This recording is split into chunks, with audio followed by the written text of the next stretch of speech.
Dia 25. Transformado pela provação. Estão produzindo para nós uma glória eterna que pesa mais do que todos eles. 2 Coríntios 4,17. É o fogo do sofrimento que produz o ouro da santidade. Madame Guyon. Deus tem um propósito por trás de cada adversidade. Ele usa as circunstâncias para desenvolver o nosso caráter. Na verdade, ele se utiliza mais das circunstâncias para nos tornar semelhantes a Jesus que da leitura da Bíblia. A razão é óbvia. Você se defronta com as circunstâncias da vida nas 24 horas do dia. Jesus alertou-nos de que teremos aflições no mundo. Ninguém está imune à dor ou livre de sofrer. Ninguém tem a oportunidade de atravessar a vida sem problemas. A vida é uma série de problemas. Toda vez que se resolve um, já existe outro aguardando a vez. Nem todos são graves, mas todos são importantes para o processo de crescimento que Deus planejou para você. Pedro nos assegura de que os problemas são normais. Queridos amigos, não se assustem nem se admirem quando vocês passarem pelas provas ardentes que estão para vir, pois isso não é coisa estranha e nem fora do comum que lhes vai acontecer. Deus utiliza os problemas para que você se aproxime dele. A Bíblia diz: o Senhor está perto dos que têm o coração quebrantado. Ele resgata os de espírito abatido. As mais íntimas e profundas experiências de adoração ocorrerão provavelmente nos dias mais sombrios, quando o coração estiver partido, quando você se sentir abandonado, quando não tiver mais nenhuma opção, quando a dor for intensa, nos dias em que você decide buscar somente a Deus. É durante os períodos de sofrimento que aprendemos a fazer orações mais sinceras, autênticas e honestas a Deus. Quando sentimos dor física ou emocional, não temos disposição para orações superficiais. Joni Eareckson Tada observa: quando a vida é um mar de rosas, podemos passar o tempo adquirindo conhecimento sobre Jesus, imitando-o, citando e falando sobre ele. Mas apenas quando sofremos é que conheceremos. No sofrimento aprendemos coisas a respeito de Deus que não podemos aprender de nenhuma outra forma.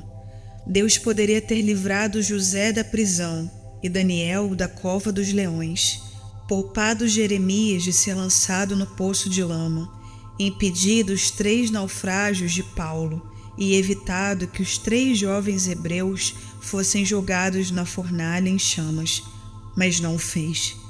Permitiu que esses problemas acontecessem e, em decorrência deles, cada um desses homens foi trazido para mais perto de Deus. Os problemas obrigam-nos a olhar para Deus e a depender dele, em vez de confiar em nós mesmos. Paulo dá testemunho desse benefício. Sentimos que estávamos condenados à morte e percebemos como éramos fracos demais para socorrermos a nós mesmos. Isso, porém, foi bom, porque assim nós colocamos tudo nas mãos de Deus, o único que poderia salvar-nos, pois é capaz até de levantar os mortos. Você nunca saberá que Deus é tudo o que você precisa, até que Ele seja tudo o que você tiver. Independente da causa, nenhum problema acontece sem a permissão de Deus. Tudo o que ocorre na vida de um filho de Deus é filtrado pelo Pai, e Ele pretende usar isso para o bem, mesmo que Satanás e outros tensionem usá-lo para o mal. Se o Senhor tem controle total da situação, os acidentes são apenas circunstâncias do plano dele para a sua vida. Como todos os dias de sua existência foram escritos no calendário de Deus antes que você nascesse, tudo que acontece com você tem um significado espiritual. Tudo. Paulo explica por quê. Sabemos que Deus determina que tudo coopere para o bem de todos aqueles que amam a Deus e são chamados segundo o propósito que tem para eles. Porque Deus conhecia os seus de antemão e os escolheu para se tornarem semelhantes ao seu Filho. Romanos 8, 28 e 29. Compreendendo Romanos 8, 28 e 29. Essa é uma das passagens bíblicas mais incompreendidas e equivocadamente citadas. Ela não diz: Deus faz com que tudo saia da forma que eu quero. É óbvio que isso não pode ser verdade. Também não diz: Deus faz com que tudo nesse mundo tenha um final feliz. Isto também não é verdade. Há muitos finais infelizes nesse mundo. Vivemos num mundo caído.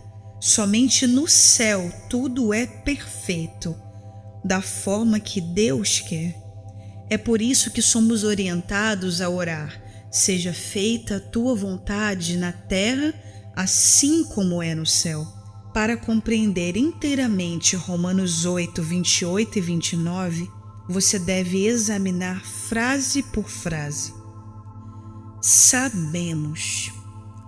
Nossa esperança em tempos difíceis não é fundamentada em pensamentos positivos, em anseios ou no otimismo natural. É uma certeza que se fundamenta na verdade que Deus tem pleno controle do universo e ama todos nós.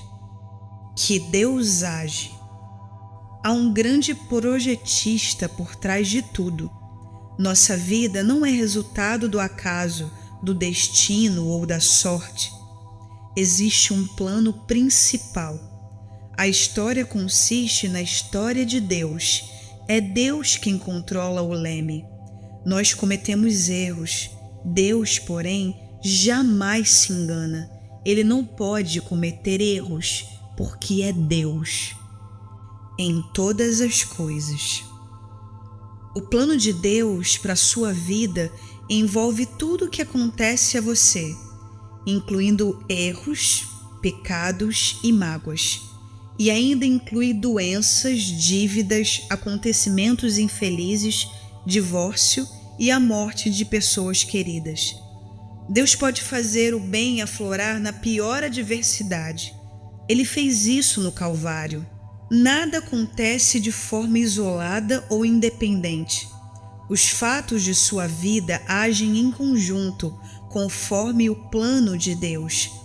Não são atos isolados, mas partes interdependentes do processo que o tornarão semelhante a Cristo.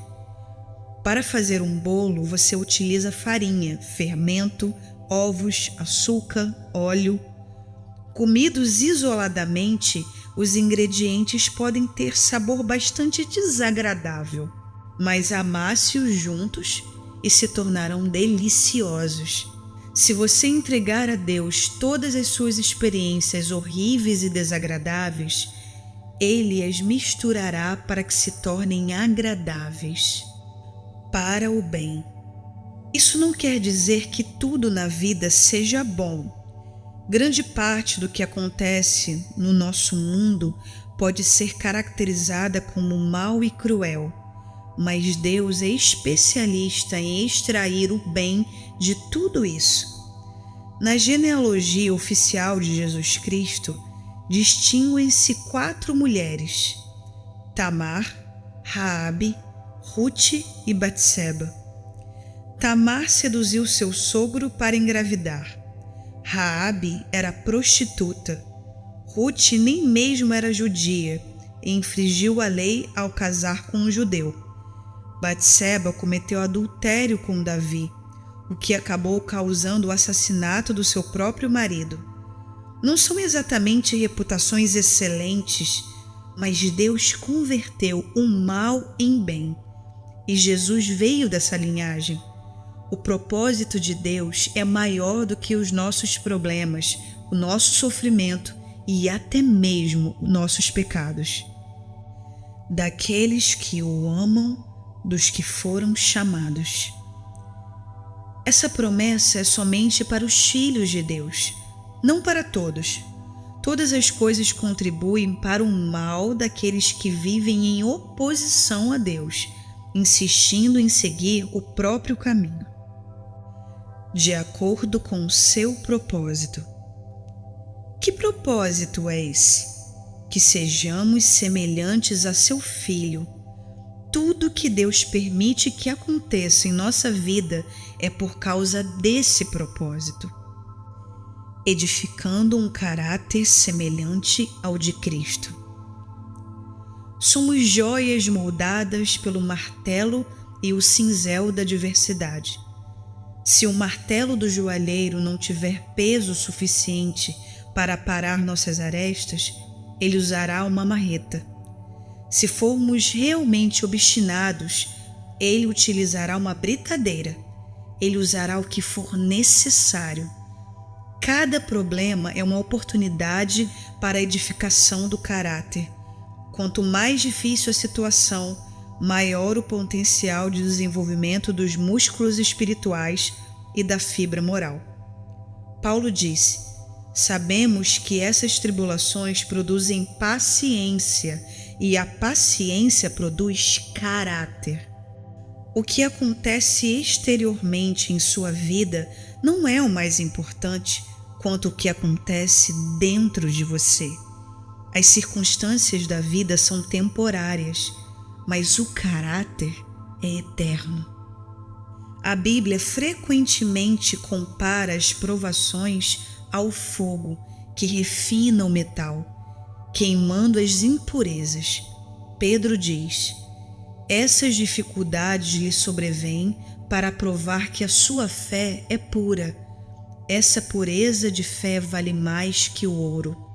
Foi feita a seguinte pergunta para um ourives: como você sabe que a prata é pura? Ele respondeu: quando vejo o meu reflexo nela. Quando você é refinado pelas provações, as pessoas podem ver o reflexo de Jesus em você. Tiago declara: amigos, quando lutas e aflições os atingirem em cheio, saibam que isso é um presente especial. Vocês verão como a fé será fortalecida e como terão forças para continuar até o fim. Deus pretende torná-lo semelhante a Jesus. Por isso, fará passar pelas mesmas experiências que Jesus passou: solidão, tentação, estresse, crítica, rejeição e muitos outros problemas. A Bíblia diz que Jesus aprendeu a obedecer por meio do sofrimento, pelo qual também foi aperfeiçoado. Por que Deus nos eximiria de passar por aquilo que permitiu que seu próprio Filho passasse? Paulo afirma: iremos passar pelo que Cristo passou. Se enfrentamos momentos difíceis com Ele, então é certo que com Ele passaremos momentos inesquecíveis, reagindo aos problemas como Jesus reagiria. Os problemas não produzem automaticamente o que é pretendido por Deus. Muitas pessoas tornam-se ainda mais amargas em vez de melhorar e nunca crescem. Você deve reagir da forma que Jesus reagiria. Lembre-se de que o plano de Deus é bom. Ele sabe o que é melhor para você e visa apenas o seu bem. O Senhor disse a Jeremias: porque sou eu que conheço os planos que tenho para vocês, diz o Senhor. Planos de fazê-los prosperar e não de causar dano. Planos de dar a vocês esperança e um futuro. José compreendeu essa verdade quando, falando aos irmãos que o haviam vendido como escravo, disse: vocês planejaram mal contra mim, mas Deus tornou em bem para que hoje fosse preservada a vida de muitos. Ezequias expressou o mesmo sentimento em relação à doença que ameaçava tirar-lhe a vida. Foi para o meu próprio bem que passei por esse período difícil. Sempre que Deus disser não ao seu pedido de alívio, lembre-se de que Ele está fazendo o que é melhor para nós. Está nos treinando para que possamos viver de acordo com o seu santo propósito.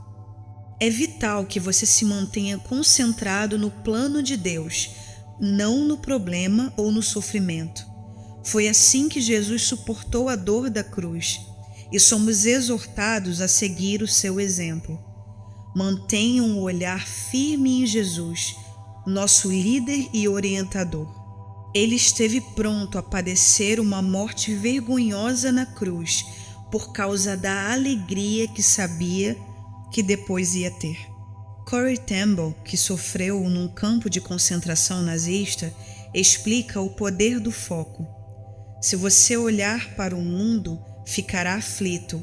Se olhar para você mesmo, ficará deprimido. Mas se olhar para Cristo, descansará. O foco determinará seus sentimentos. O segredo da resistência é lembrar-se de que o sofrimento é temporário, mas a recompensa será eterna. Moisés suportou uma vida de tribulações porque contemplava sua recompensa. Paulo suportou as adversidades da mesma forma. Ele declarou: nossas presentes aflições são muito pequenas e não durarão muito, e ainda produzem para nós glória imensurável que durará para sempre. Não se renda às considerações de curto prazo, mantenha o foco no resultado final. Se participamos da sua glória, precisamos participar também do seu sofrimento. O que sofremos agora não é nada comparado com a glória que Ele nos dará adiante. Exulte e agradeça. A Bíblia diz: deem graças em todas as circunstâncias, pois essa é a vontade de Deus para vocês em Cristo Jesus. Como isso é possível? Observe que Deus nos manda dar graças em todas as circunstâncias, mas não por todas as circunstâncias. Deus não espera que você seja agradecido pelo mal, pelo pecado, pelo sofrimento ou pelas consequências dolorosas próprias desse mundo. Em vez disso, quer que você demonstre gratidão pelo fato dele usar os problemas que o afligem para cumprimento dos propósitos dele. A Bíblia diz: alegrem-se sempre no Senhor. Ela não diz: alegrem-se no seu sofrimento. Isso é masoquismo. Você se alegra no Senhor. Não importa o que aconteça, você pode se alegrar no amor, na atenção, na sabedoria, no poder e na fidelidade de Deus. Jesus disse: alegrem-se quando isso ocorrer, pois há uma grande recompensa esperando por vocês no céu. Nós também podemos nos alegrar ao saber que o Senhor passa pelo sofrimento junto conosco. Não servimos a um Deus alienado que se mantém distante de nós, tentando nos motivar com frases feitas. Ao contrário, Ele participa do nosso sofrimento. Jesus fez isso na encarnação e hoje é seu Espírito quem opera isso em nós. Deus jamais nos deixará sozinhos. Recuse-se a desistir. Seja paciente e persistente. A Bíblia diz: entendam que os problemas vêm para lhes testar a fé e gerar em vocês perseverança, mas deixem que esse processo continue até que a perseverança se desenvolva completamente e descobrirão que se tornaram homens de caráter maduro, de integridade, sem nenhum ponto fraco. Tiago 1, 3 e 4. A construção do caráter é um processo lento. Sempre que tentamos evitar ou escapar das dificuldades da vida, criamos um atalho no processo, atrasamos nosso crescimento. Na verdade, acabamos experimentando um sofrimento ainda pior, algo inútil que acompanha a negação e a rejeição. Quando você compreende as consequências eternas do desenvolvimento do caráter, faz menos orações do tipo: Consola-me, faz com que eu me sinta melhor e mais do tipo renova-me. Use essa situação para me tornar mais semelhante a ti. Você sabe que está amadurecendo quando começa a perceber a mão de Deus nos acontecimentos aleatórios e confusos, nas circunstâncias da vida aparentemente sem sentido. Se você estiver enfrentando algum problema nesse momento, não pergunte por que eu. Em vez disso, pergunte o que queres que eu aprenda. Então confie em Deus e siga fazendo o que é certo. Vocês precisam perseverar e permanecer firmes na aliança de Deus para alcançar o aperfeiçoamento prometido. Hebreus 10:36. Não desista. Cresça. Dia 25. Pensando sobre o meu propósito de vida. Tema para reflexão. Existe um propósito por trás de cada adversidade. Versículo para memorizar. Sabemos que Deus age em todas as coisas para o bem daqueles que o amam, dos que foram chamados de acordo com o seu propósito. Romanos 8:28.